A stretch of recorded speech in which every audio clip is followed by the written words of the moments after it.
Today, a history of war. Siege of Yorktown. In the summer of 1780, 5,500 French troops, with Count of Rochambeau at the helm, landed in Newport, Rhode Island, to aid the Americans. At that time, British forces were fighting on two fronts, with General Henry Clinton occupying New York City and Cornwallis, who had already captured Charlestown, Savannah, and South Carolina, heading up operation in the south. With the Continental Army positioned in New York, Washington and Rochambeau teamed to plan a time attack on Clinton with the arrival of more French forces. When they found the French fleet was instead sailing to the Chesapeake Bay, Washington made up a new plan. He ordered the construction of large camps with huge brick-bread ovens, where Clinton could see them to create the illusion that the Continental Army was preparing for a long stay. Washington also prepared false papers discussing attack plans on Clinton and let these papers fall into British hands.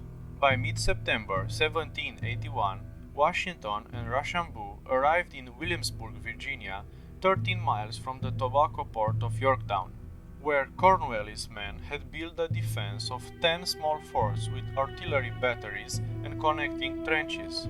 In response, Cornwallis asked Clinton for aid, and the general promised him a fleet of 5,000 British soldiers would set sail from New York to Yorktown.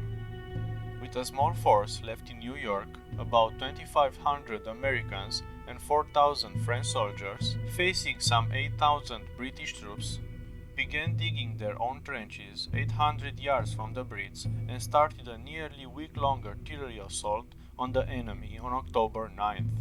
A new parallel trench, 400 yards closer to the British lines, was ordered by Washington on October 11th, but completing it would entail taking out the British redoubts number 9 and number 10. The attack on redoubt number 9 would be undertaken by French troops, while the number 10 siege would be led by Colonel Alexander Hamilton. The founding father was on the top pick of Major General Marquis de Lafayette for the job. But Hamilton, who wanted to improve his reputation by proving himself on the battlefield, talked Washington into it. After nightfall on October 14, the Allies fired several consecutive shells in the air that brilliantly illuminated the sky. At that point, Hamilton and his men rallied from their trenches and sprinted across a quarter-mile of the field with fixed bayonets. For the sake of silence, surprise, and soldierly pride, they had unloaded their guns to take the position with bayonets alone. The whole operation had consumed fewer than 10 minutes. The successful siege allowed the Allies to complete the second parallel trench and snuffed out the last remains of resistance among the British. In a final effort on October 16, Cornwallis attempted a nighttime sea evacuation, but he was stopped by a storm. On the morning of October 17, the British sent forward a red-coated drummer boy, followed by an officer waving a white handkerchief to the parapet. All guns fell silent. Cornwallis had surrendered. The outcome in Yorktown, Virginia, marked the conclusion of the last major battle of the American Revolution and the start of a new nation independence. It also cemented Washington's reputation as a great leader and eventual election as first president of the United States.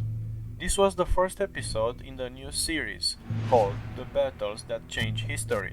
Thanks for watching, and I hope you like it. See you next time.